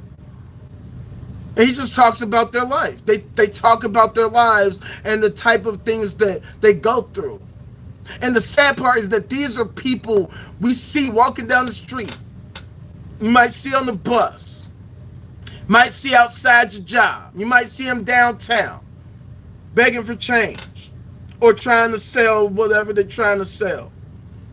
And at the end of the day, we have a society filled to the brim of people like this. But it's not just this, right? Even normal ass people, regular ass people. It's not just pimps and prostitutes and shit like that. He interviews cops and lawyers and actresses and, you know, Ku Klux Klan members, you know, gangbangers, people, regular people addicted to drugs, all types of people. And this is the reality of the society that we have. And that's one of the reasons why it's so difficult for us to progress as a society. Because we pretend like this shit isn't real. We pretend like this shit doesn't happen on a constant basis. And then we sell these dreams like, oh, if you just vote for Democrats and vote for Republicans, that at some point they're going to solve any of these issues. What up, what up, what up, my guy? What's cracking, what's cracking? You late as hell. Late as hell, fam. But at least you're here, so thank you for coming through. Yeah, there's all walks of life, and we pretend like this shit isn't real. We pretend like we don't see these people. We walk past these people and act like they don't exist. And then we wonder how these people cause issues or how these issues become reality. I appreciate that, fam. Appreciate that. Basically, just to sum it up, I'm talking about how religion doesn't make any fucking sense, how it's not helping us to conquer death, and how the scientific method actually will. Oh man, look, I do this every day. I do this every day. Every day. I was a little late. I was a bit late on Friday, so I didn't stream for that long, but see, for me, my thing is doing this live is where it's at. See, when I was doing this on TikTok, I would never post the archives. I would never post the the lives I would do, because the whole point of this shit is to experience it live. Like, that's why I do lives. That's why I don't do videos, because the videos don't really do shit. You know what I'm saying? Like, it's a toss-up as to whether or not the videos pop off, but it's the live experience. It's the fact that we create a live community. We hang out, we talk about these issues, we get to the nitty-gritty of all this, right? But I do it every day, same time, 2 p.m. Central Standard Time, so that we can come together, so that we can understand all this crazy reality shit together. You know what I'm saying? That's what all of this is about. That's why I do this every day, unless otherwise noted. You know what I'm saying? Life gets in the way, different things happen, but real shit on the real reality tip, we do this every day. Yeah, real people in real time. That's what it's all about. See, when I set out to do this, I set out to do lives because I know that this is the real way to go about doing shit. Trying to have debates with people on text is so inefficient, and it's just not the way to do this shit. But when we're live and in real time, it forces people to put their motherfucking money where their mouth is. It's easy for people to make a long-winded fucking long post where they bullshit, and it makes it inefficient to actually have these conversations. So that's why I do it in real time. That's why I like to do it live, because in real time, these people are forced to demonstrate whatever the fuck they're talking about. And the fact that they act the way they act goes to demonstrate that not only do they not know what they're talking about, but that they need to knock it the hell off. Like, I had some fool the other day, oh, you don't want to look at my link? It's like, if that's your proof for the existence of this thing, you already lost. Because if this thing existed in real life, you wouldn't need a link. You wouldn't need a link. You could just point me into the direction, or the thing, this God thing, could just show up in real time and show us what the deal is. Yo, Dylan, thank you. Thank you, fam. You've been showing hella love, fam. Much love, and thank you for the other day too, man. I really, really appreciate it, for real, for real. For real. Love, fam. This is what we do. This is what we gotta do, man. This is what I talk about. Like, in order for us to make the change that we need, we gotta get the numbers up. We gotta start spreading this shit all over the fucking world. We gotta build a motherfucking, this isn't a fan base. This is a movement. This is the movement. This is the movement that we've all been waiting for. That's why they've been working so hard to try to limit us, to try to hold us back, because this is more than just a fucking, me just talking. This is the beginning of an actual movement to change the world, to shift the paradigm, so that all the fucking bullshit that has been pervading our society for thousands of years can finally come to an end. That's why I say we're in the end time now. We're not in the end time. Excuse me, my bad. Fuck that. No, we're in the end game now. This is the end game. This is the end game, because now the powers that be are forced to recognize reality for what it is. The chickens are now coming home to roost. All of these capping ass goofies that have been out here scamming the public, scamming everybody for thousands of years, now have to come to the realization that they're full of shit. We have to put them on blast now. We got to put them in the crosshairs now. We got to hold their feet to the fire now. Because if what they were saying was actually true, if what the fuck they were saying was actually real, in reality, they should be able to show us right now. Whatever it is, if they claim that they hold the truth, they should be able to show us that they indeed have the truth. But the reality is that they have nothing. They have nothing. They literally have nothing. All they have is talk. All they have are ancient sci-fi fantasy novels and comic books and shit. And that shit is old. That shit is dumb. That shit does not comport to reality, to the reality we actually inhabit, and it doesn't help us in any tangible, meaningful way. Because if it did, they would be able to show us this, and we would not need to be here to do this shit, to fight back against this sci-fi fantasy bullshit. That's why they want to silence us. That's why they want to censor us. That's why they want to stand in the way of our progress and do everything possible to prevent us from getting the word out. You know what I'm saying? Because they want to keep things the way that they are. And frankly, it's unacceptable. It's unacceptable. I do not want to allow the great filter hypothesis to be proven true. I do not want to accept that we are doomed to fail and that we're just, biding our time until we meet our inevitable demise. It is my belief that humanity has the ability to become the very gods that they love to worship, that we can be God. Whatever they want to believe God is, that's us. But we're better than God because for one, we actually exist. And for two, we actually want to do things that make fucking sense. We want to do things that actually help humanity. Things that actually help improve humanity. Things that are actually pro-social, not anti-social. We can recognize there is simply no excuse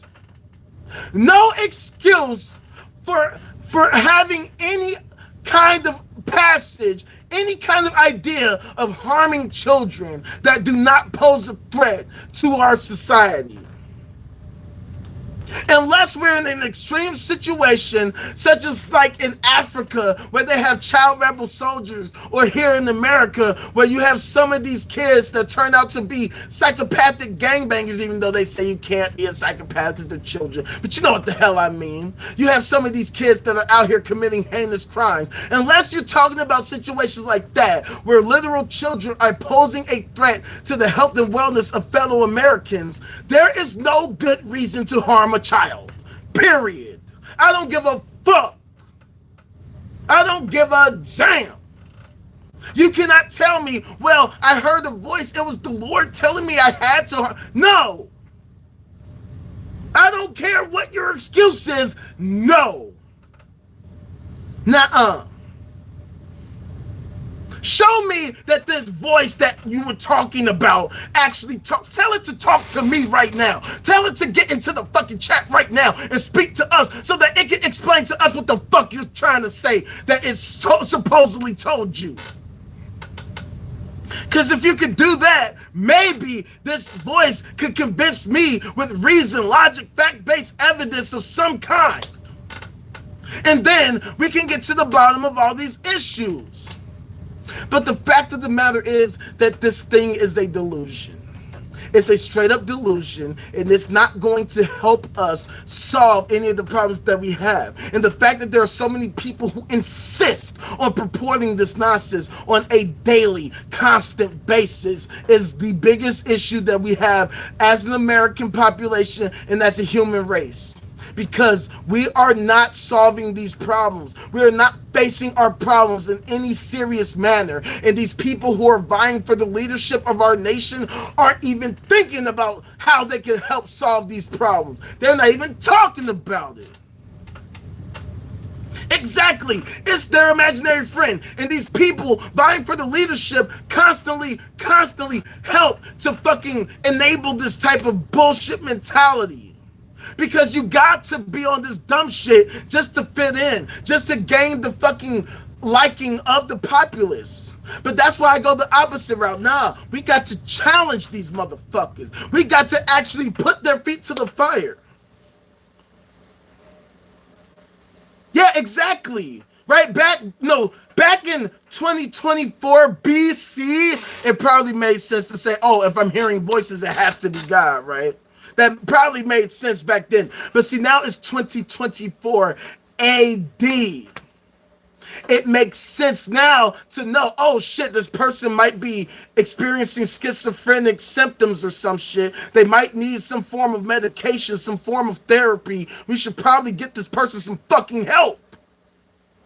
But we can't do that because the prisons don't want that, because the chaos that is caused by people who do suffer from these kinds of conditions helps to fuel their fucking ability to get paid. It allows them to constantly get subsidies from the government so that they can constantly get paid to house these people, so that we can keep prison recidivism going and ensure that they constantly get paid, even if it's to the detriment of the rest of us.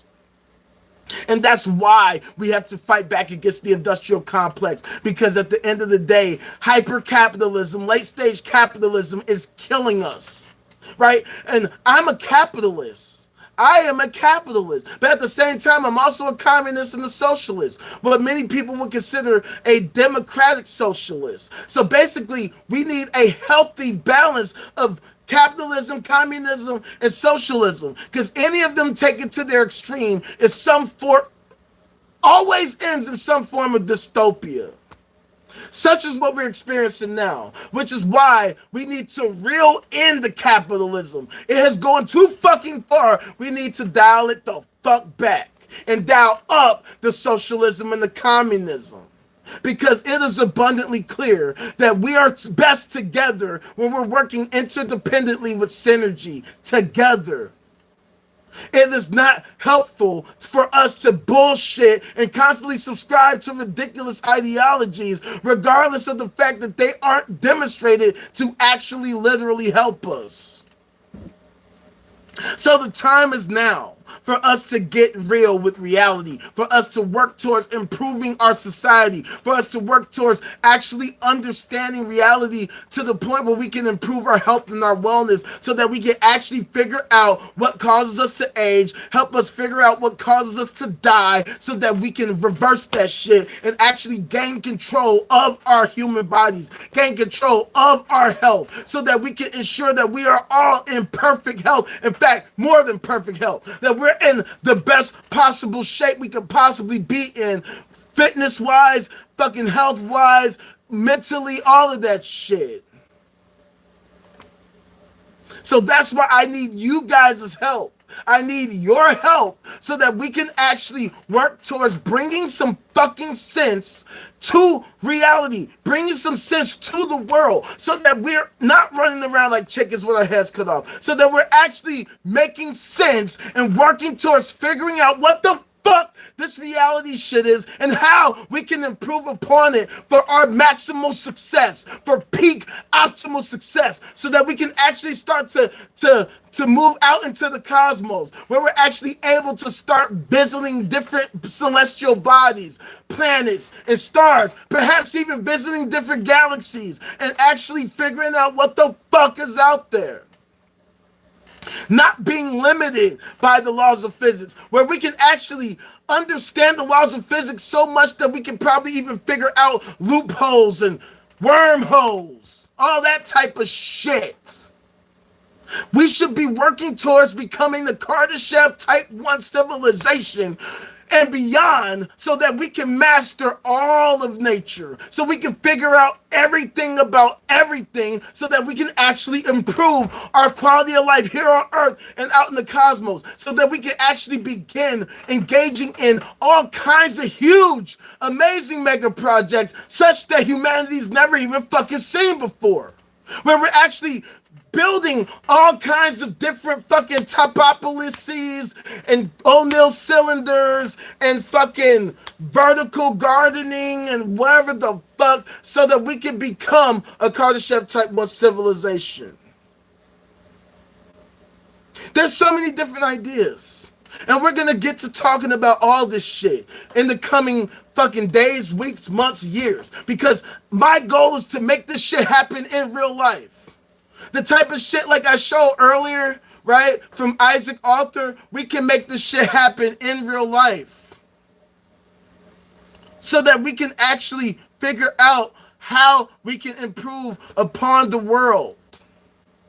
how we can actually improve upon the human race, how we can improve American society so that we have real conversations about the best course of action moving henceforth instead of bullshit politics bullshit. Where instead of, oh, this party and that party, this person and that person, she's a Dem and he's a Republican. Fuck all that shit. We need to move past this shit because honestly, the system of government, the system of politics that we have now, the system of civics that we have now is antiquated as hell. It made sense back in the fucking 17th century when we didn't have cell phones, when we didn't have the internet. But see, now that we do, the time is now for us to work towards actually using the information that we have available, using the logic and reason and fact-based evidence, using the scientific method so that we can understand the nature of reality and how we can use the innovation, how we can use the information, how we can use the discoveries and the wisdom that we gain from these innovations to actually practically apply them in ways that maximize our ability to create a well-functioning society for ourselves. It's not going to happen believing in bullshit. It's not going to happen being delusional. It's not going to happen being willfully ignorant. It's not going to happen by just thinking that some goofy 2,000 years ago thinks that he knows everything, but all I have to do is fucking just ask you a basic question and you can't demonstrate that none of what that goofy said made any sense. Because we would be way the fuck farther ahead considering the fact that billions upon billions of people were convinced by that goofy ass charlatan. If what the fuck he was talking about made sense, why aren't we farther than we are right now? Why aren't we more advanced now? Why haven't we gone to the Andromeda Galaxy yet? Why haven't we gone back to the moon yet?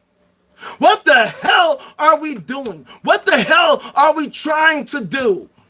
Because right now, it seems like we don't have any idea of what we're trying to do as a human race. That's why these governments have convinced so many people nationwide to act against their own best interests, to the point where people don't even know what their own best interests are. And we can't even talk about it because these talking heads have been paid to obscure the truth. So we don't have real conversations. Exactly. We are type 0.6 and we're regressing. And if we want to become a type 1, a Kardashev type 1 civilization, we have to get real with reality. People purporting their ridiculous sci-fi fantasy gobbledygook is not sufficient. Because if it was, we would already have accomplished these goals. I wouldn't be here. I would not be here talking about none of this shit because these fools would have demonstrated that the bullshit that they're talking about isn't bullshit, that it's actually real shit, and they would have shown us how these goofy ass ideologies actually tangibly help us. They wouldn't have silenced Galileo talking about, oh, we don't like what you're talking about. It just proves what we're talking about and we don't like it. Galileo didn't even get to experience the beauty of actually discovering all these new discoveries that he made at the time because all these Catholic goofies wanted to ensure that Catholicism would would continue to maintain its hold on the world. Despite not only the fact that it's bullshit, but that it is literally actively harming the world in all these different ways, both at the time and even up to this day right now, in 2024. Kids all over the world being harmed by these goofies in all these different ways, whether we're talking about literally or whether we're talking about the ignorance that is being forced upon them so that they act against their own interests. And that is why we need to start getting real with reality. That's why we need to come together and get real with reality and challenge everybody. We need to start converting everybody. So that's what I'm doing. I'm trying to create the anti-religious religion, the anti-religion, the anti-bullshit coalition, so that we actually get real. Because at the end of the day, me being an atheist and an anti-theist is only one part of me. I'm a fucking futurist. I'm a transhumanist.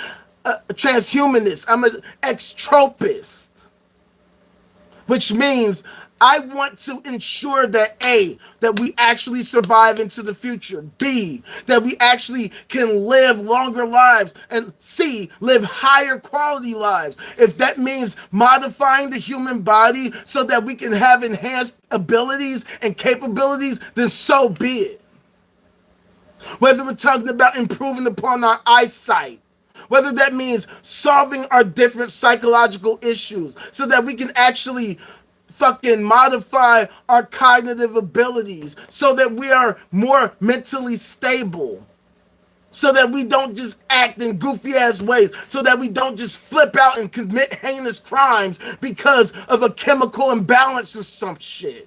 So that we actually are in a state of stasis, so that we're all actually working together to solve the various issues that face us as a human race, so that we're not wasting our time on bullshit that is not helping us, things that are actually actively hurting us. Exactly. That's why we have to be the no cap zone.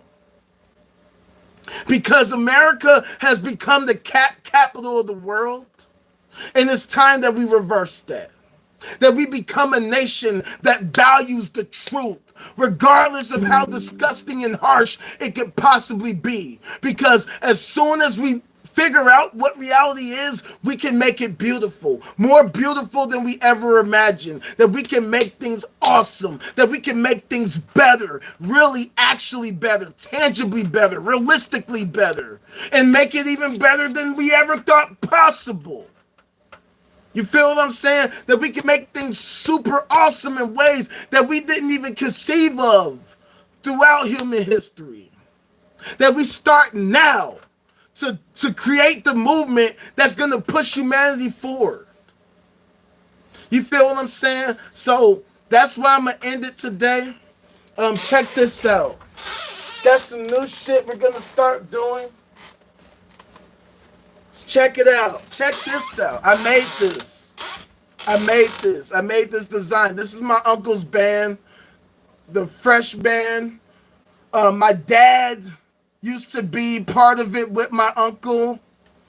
RIP to my pops. You know what I'm saying? We're going to make these available very soon. This is my aunt, Samada Ackland, whose mother is the famous Barbara Ackland, who wrote the song Have You Seen Her? By the Shy-Lights, among many other legendary songs. You feel what I'm saying? So we're starting this merch line. And I'm going to have my own shit very soon. But we're going to make these available very soon. I'm going to keep y'all up to date about that. You feel what I'm saying? Like I said, I made those designs, the front and the back. Me. I made those. So we're going to make those available. This is the OG Fresh shirt that he has. We're going to have these available as well in different sizes. And we're going to be making shit happen, fam. We're going to make some shit happen. Clover, thank you for coming through. See, this is what we need to do. This is what we need to do, fam. This is why I had to create the no cap zone. Because at the end of the day, we have to get a handle on what the fuck are we trying to do as a human race? What are we trying to do as American citizens? What exactly are we hoping to accomplish? And that's why I say we should become a Kardashev Type 1 civilization. Because we have to work together in order to make that happen. That's going to force us to be good to one another. We have to agree on what it means to be good in the first place. That's why we need to go back to the drawing board in terms of understanding the nature of reality. We have to figure out what reality is, what it means to be real, and how we can improve upon it for our collective benefit. Not just the benefit of the rich, the banks, and the corporations. Not just the benefit of certain vested interests, but for the collective of humanity. Because until we understand if there's any other life forms out there in the universe, as far as we know, we're all we got. We have yet to officially detect any other alien life forms. All we know is that we here on Earth are the only form of life in the entire universe. Whether it's true that we are actually the only life in the entire universe, what we do know is that we are the only life that we know of, that we are aware of, which is why, to your point, Clover, that we need to work together interdependently with synergy to understand as much as we can about reality so that we can create a well-functioning society for ourselves. Instead of us being so individualistic, instead of us being so fucking selfish, we can actually create a real community. We can actually create a safe and viable and fucking perfect, amazing society. I mean, things are never going to be perfect, but we can make things as ideal as possible if we agree on what the hell that means. Instead of subscribing to ancient sci-fi fantasy nonsense or subscribing to ridiculous, dumbass conspiracy theories, that we actually try to be as objective as possible, that we actually seriously attempt to understand as much about reality as possible. We can then actually improve upon it, that we can reach equitable fucking optimal levels, clean environments, fucking clean water, clean food, clean energy, everything. So that's what we're going to be talking about moving henceforth. So I'm about to get off of here. Make sure you hit that like, that you hit that subscribe button. I'm doing these lives every day, 2 p.m. Central Standard Time. We're going to talk about all these different things because at the end of the day, I'm not trying to die anytime soon. And I'm not trying to see any of you lose your lives anytime soon. In fact, I want to be able to kick it with y'all for fucking centuries and millennia so we can have real high-level conversations where we can be doing fucking futuristic drugs where we get super high but don't have the fucking addictions and all of that so that we can improve our quality of life and constantly improve to the point where we hit the singularity and the improvements become so astronomical that we can't even believe what the fuck we're seeing. Alright? So peace out. Enjoy the rest of your day. I'm back tomorrow. Trust me. We keeping this shit going. Make sure you follow me on all fucking social medias at The Ultimate Rage. Make sure you hit the fucking description because I have all of my fucking links down in there. Yeah, check out The Ultimate Rage Outrageous EP, available on all streaming platforms. Join the Discord. Check out the fucking Ultimate Rage Furious Styles Volume 1 mixtape. And yeah, let's work together to bring some motherfucking sense to the world so that these people can knock it off with the fucking cap, because that's why we created the no cap zone. We have a strict dress code here in the fucking no cap zone. Take that fucking cap off right now. Knock it off with that fucking cap or you will be escorted on your way out. Alright, so thank y'all for coming through. We'll be back tomorrow, 2 p.m. Central Standard Time. Be there, alright? Hit that like and subscribe, god damn it. Stop fucking around. Holla at your motherfucking boy, man.